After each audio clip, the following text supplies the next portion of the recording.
Kufuatia na serikali kuanzisha mchakato wa mtaala mpya wa elimu wa CBC, sasa washikadau katika sekta ya elimu wameinukia kulaani kitendo ambacho kimepelekea kubadilishwa kwa masomo ambayo yanapewa na katika shule hizo. Challenge ambayo imekuja ni kwamba serikali haijapanga vizuri, haija settle kwa subject ambazo hao wanafunzi wanapaswa kusoma. Pia kuna ile changamoto ya kwamba hao wanafunzi wanapaswa kuwa in secondary ama in primary.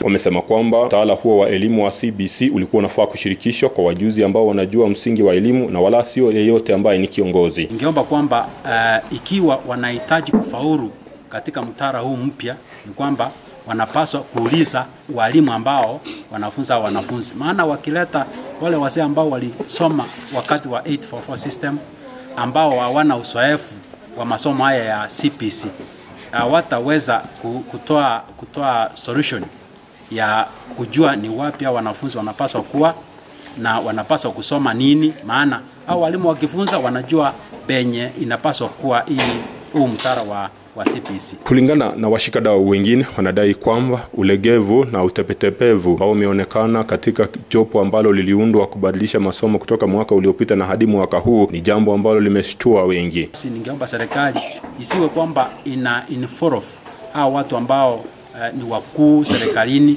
wako na PhD, wako na degrees, lakini hawajakuwa na ule uzoefu. Maana wao waende darasani kufunza, ni ile tu wanasikia kutoka kwa wazazi ama labda wanafikiria jinsi inapaswa kuwa.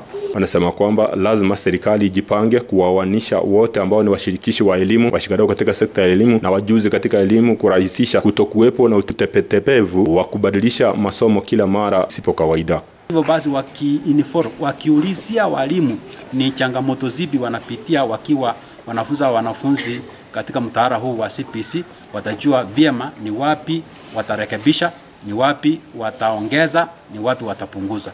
Hivyo sasa ningeomba kwamba serikali iwahusishe au walimu wenye wanafunza au wa public na wa private, pia wako na maarifa mengine ambayo wataongezea mbali na yale ambao wanafikiria yatafanya.